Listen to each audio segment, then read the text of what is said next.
Hello, music lovers. Another episode of RiderTV, and this week we're featuring Mr. Brian Cadd. I wish I was doing this interview. He's so cheeky. But we forget he's an absolute legend that has inspired two generations. What was it like interviewing him? Well, we interviewed him again as part of our Legends series, and again in the tiny little green room at the Trinity Sessions on Goody Road. Yep. And he thinks everybody else are the naughty little boys, but he's the naughty little boy. Let's have a look.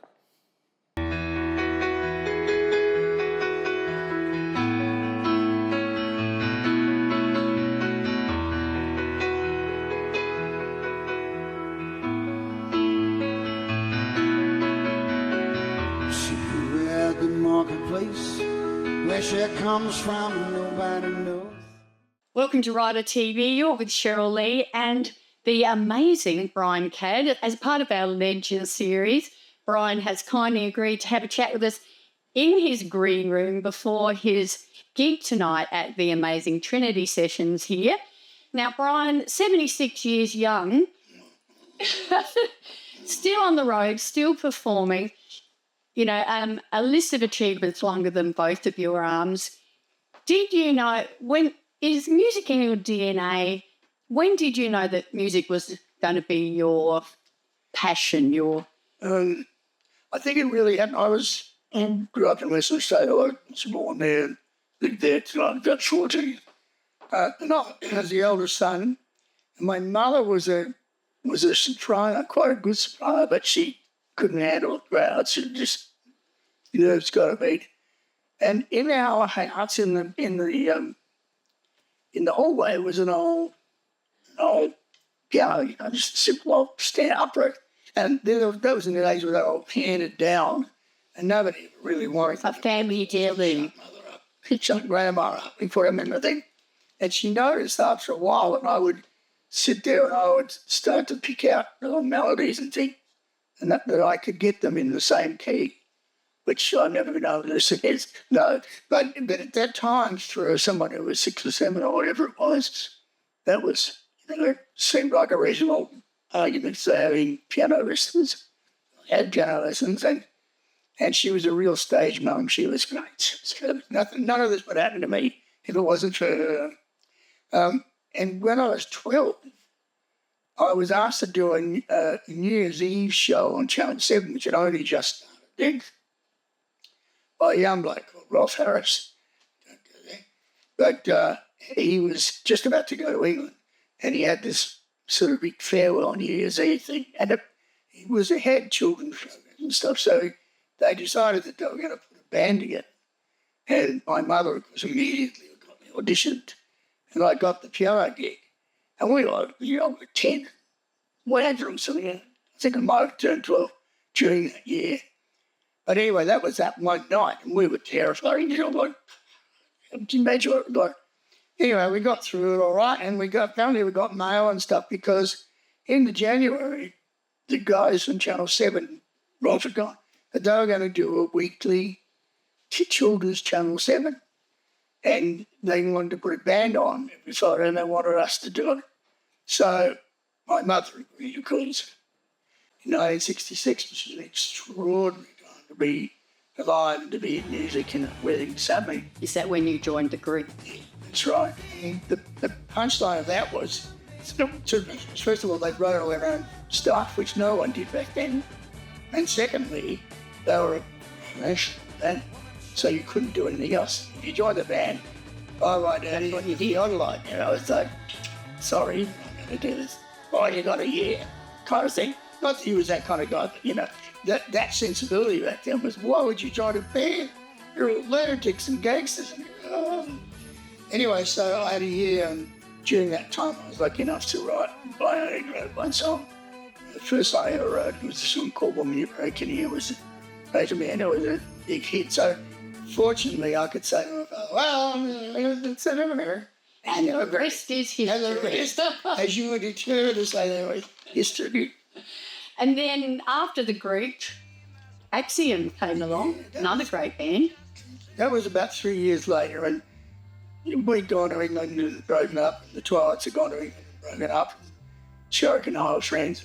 We got together, and poached a couple of people who had other bands, and we formed Accent. Accent was really a deal made in heaven. It was fantastic. It was just perfect balance of people who sang perfectly together, and we wrote songs that we all liked, which wasn't always the case. And we had a lovely 3 years until 1970, and it was gorgeous. It's fantastic that after all these years and all the successes that you've had, you're still creating new stuff and trying new things. I think it's kind of inherent in the gig if you've been doing it as long as we have. It doesn't ever occur to me that I might not write down something you say because I think it's a title, because the chances are it will. And, you know, when you get enough books of these ridiculous phrases, sometimes you're sitting there, you play the piano and you flick open something and you'll see something, you know, and you go, oh, yes, see. And you go, I try and write most days, and it doesn't always happen. You know, it doesn't happen. But when you get a good one, it's worth the effort.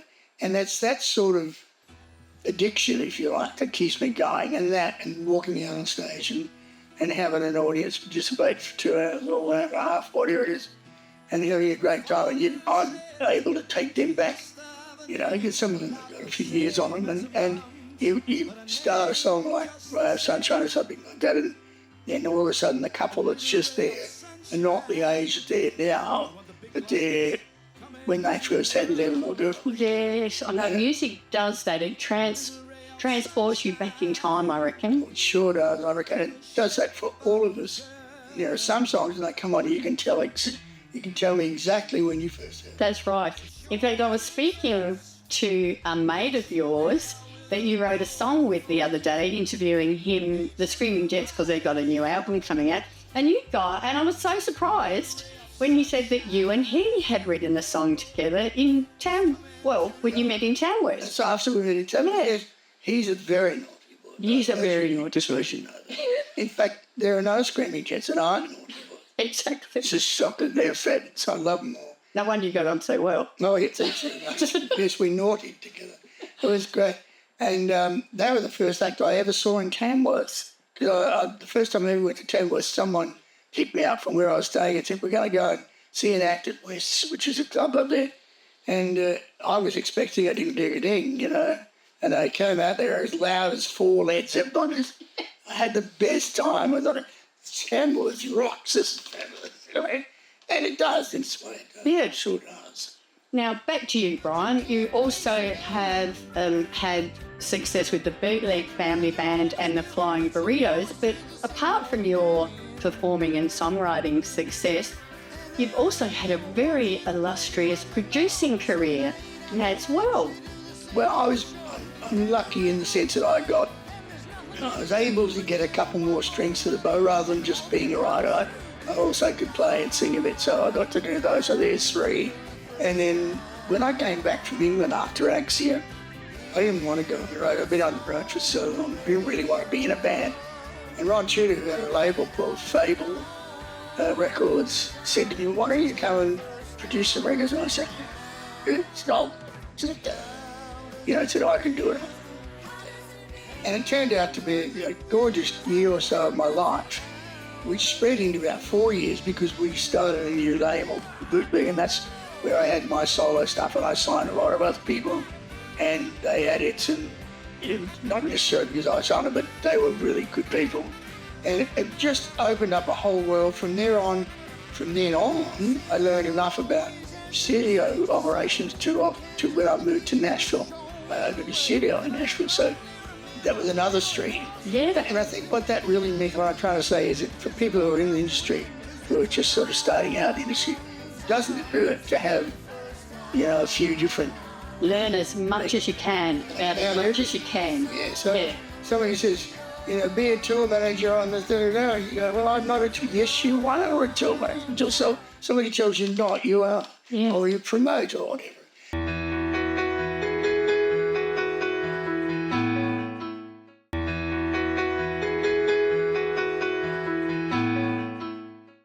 So you're a quadruple threat, Brian. Not only can you sing, play the piano, write songs, but you can also produce as well.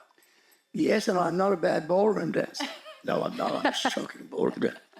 No feet.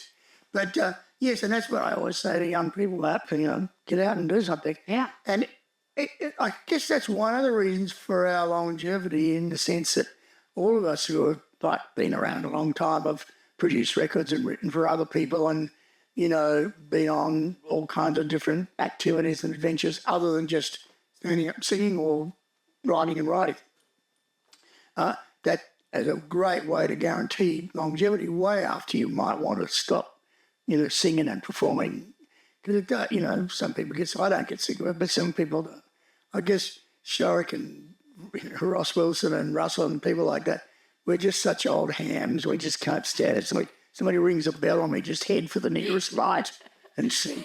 That's right. Oh, it's so great to see you guys still, enjoying what you're doing and, for the public who loves to watch it. So I just wanted to congratulate you on your 2007, that's a little while ago now, induction into not only the ARIA Hall of Fame, but also the Songwriting Hall of Fame. Congratulations. It was a good year. It was both years, actually. Yeah. Both the same year. And it's a great year. All those things are, because they're different from what might be awards from publics or from public or from selling things or whatever, like Gold or whatever. These are industry peer votes, and that matters. Congratulations. And we mentioned your songwriting earlier. You've written for the Masters Apprentices, great Adelaide band, great song. Naughty Boys.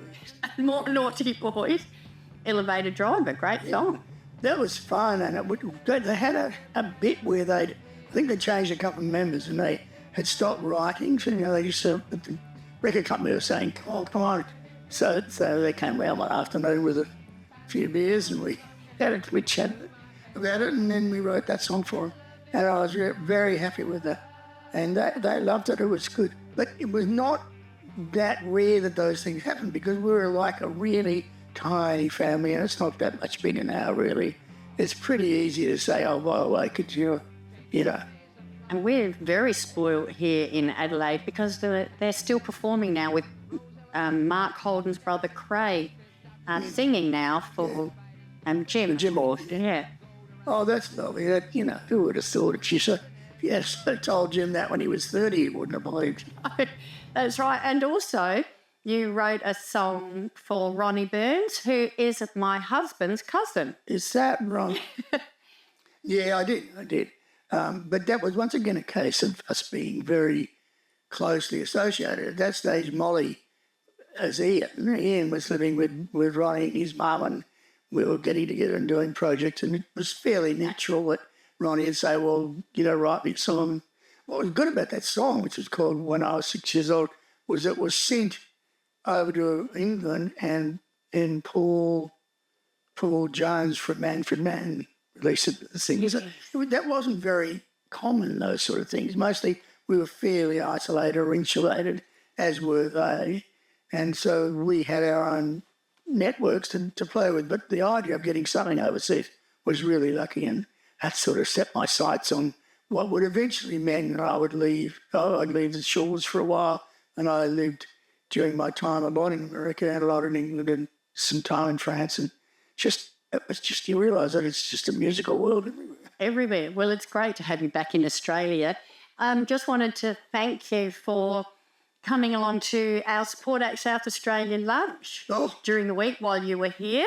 I know. I was so knocked out. That band, good Kelly's Way. Kelly's Way. Good, my goodness. I had to go out and have 12 dinners after that. It was like, As you do. And they probably already had. That's right. But there was that gorgeous little fiddler. I couldn't remember her name. May. Yeah. My God, she was great. They all were. But it was more than that. It was the fact that after all these years, I could look around the room and it was packed. And as South Australia Support Act, still doing and still putting money in the coffers of Support Act to help people. Because you were instrumental in the early days with our Daisy Day in the setup of Support Act. Yeah, well, I joined Support Act when I was only in Sydney. One of the reasons I was asked to join was because they wanted to get state branches. So we started out with one in Sydney, which is still going, And then we started out with one in Melbourne, which is still going. Yes. We lost the one in Perth. It was just too small to see, and same with Brisbane back in the day. But the one in South Australia, which is really close to my heart, because Daisy was such a great friend and such an amazing person, that I really love the South Australian one. So to see the South Australian one so, so strong and doing everything good, it just makes my heart. Yeah. You could hardly eat your lunch, though. You're a pretty popular man of the day. They're funny, aren't they? That when it occurs to them go and ask for a selfie, they don't look at anything around, no knives and forks, nothing. And they go, oh, can I just get him? You go, But thank you for being so generous with your time and so gracious. I'll tell you what, the Kelly's Wake tambourinist was pretty good. Yeah, she was. I think she's got a kind of a natural, I don't know how long she'd been playing, but she's got such a natural flair to her. She could play with Fleetwood Mac. Oh, you bloody liar. But How did I do? pretty good. I'll pay you later. Now, we're lucky to have you here, Brian, because we almost lost you during an act of God, right? Yes, perhaps it wasn't actually acting. Well, I don't know what it was, but I went. It was in the almost the turn of the century, and I went down a swollen river, trapped in a car.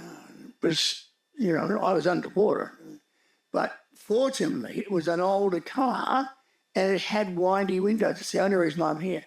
And I managed to be able to get the windy window, because all the electric had gone. So, if it was an electric window, I would just drown.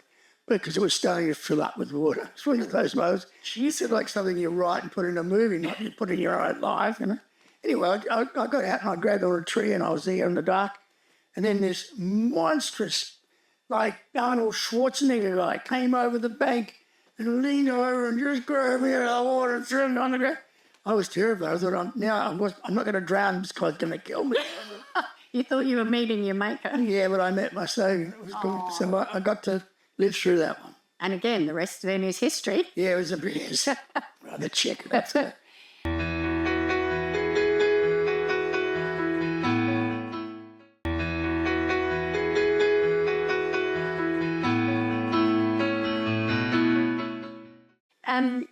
Now, you've been involved in so many things, including a movie, TV, Album Purple soundtrack. Yeah, that's right. They were naughty boys as They well. were naughty girls. That's what they were. I'm not going to tell you the story. I'll tell you this. First of all, I can't tell you the story. But I will, if you stick to the show, I'll do a version of it in the show. Yeah. But it was a most miraculous time because it was the time when you could show, but you couldn't show. So you could show culture, but you couldn't show sudden comfort. And so the cameramen were all really, he was probably one of them, the cameramen were all naughty boys and all renegades, and the film company was too. They were really not major straight record film companies. Anyway, so they got the script and they immediately started doing the thing. Now, I'm not going to tell you this, and I almost did. Oh. Yeah, but the truth about it was that it was a very loose set, and the people were really rock and roll people. I mean, even though they're actors and actresses, they were really, they rocked. I bet it was a lot of fun. Oh, my God. It's a good thing I am not required by law to tell you what happened on the promotion tours. So if you want to know what happened, you're going to have to go and see Brian in concert and find out the rest of the story. Yeah, that's right. I know you're a very busy man, Brian, and we really appreciate you spending time with us for our Legends series this evening. One more question for you. We're called RiderTV. What is your non-negotiable on your ride, apart from coffee? Have you got something you have to have in your green room? Oh, not really. I mean, I don't mind a bit of a lubrication, like a glass of wine or something like that. It doesn't matter. But it's kind of nice to sit and have a couple with the boys before we go on. Yeah, girls, before we go on. But I don't have any, because I don't really eat before a show. I find that I'm rejoining that food at various intervals during the show. So it's just not something I do. Yes, it doesn't either. We prefer to eat after. So not really. No. Not really. Just So not like Elton and you have to have these certain white roses in. no, but that's a book by itself. I wish someone would write that. Chogi told me once that he said Fleetwood Mac had to have whole dinners and cakes and things and everything, and they very rarely showed up to eat them, but they had to have them. And he said, and then after that, I booked AC/DC for an Australian tour. He said, this is going to be terrible, like barrels of beer and everything. And the rider was 4 large ashtrays. That was all. They didn't drink. Who would have thought they didn't drink? Yeah, who Or would have if they did, they carried everything around themselves. But 4 large ashtrays. So you're pretty low maintenance. Yeah, I am, but I just want to add to that was an incredibly difficult rider because you weren't allowed to smoke backstage at any of the entertainment centres. Oh, really? So the whole concept of allowing them to have 4 ashtrays had to be done in great secrecy. Yes, sure. Sorry. Oh, that's funny. Well, thank you again, Brian. We really appreciate you coming. Everybody, the legend that is Brian Cadd. Thank you. Thanks.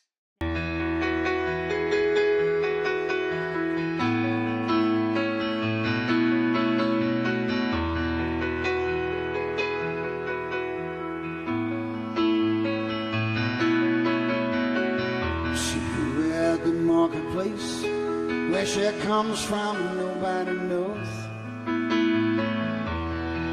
And she asked me, I guess I like the way she wears her clothes. The way she smiles at him, it's hard to swear as it goes and grows. I think I'm telling you fairy tales, I suppose. Don't you know it's magic?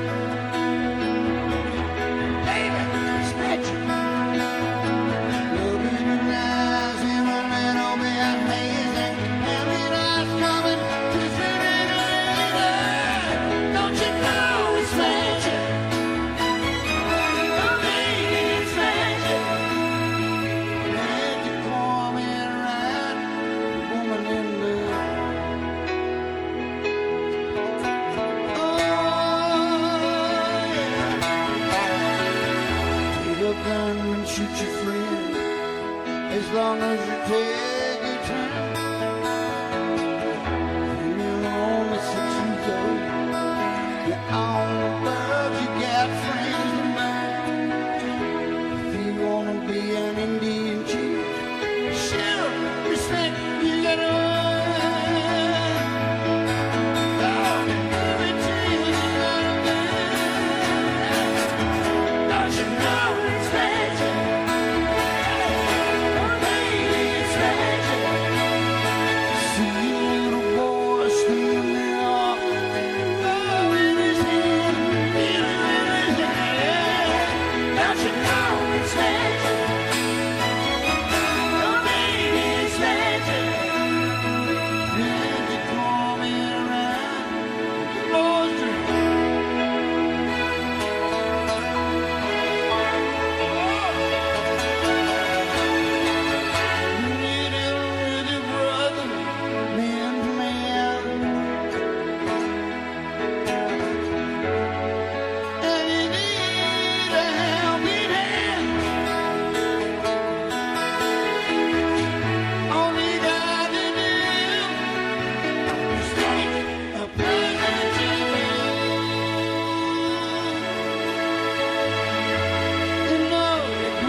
And that's the end of another episode of RiderTV with the great Brian Cadd. You had fun doing that, didn't you? I love him. He's a big teddy bear. We'll see you guys next time. Same See ya. bat time, same bat channel. Ciao.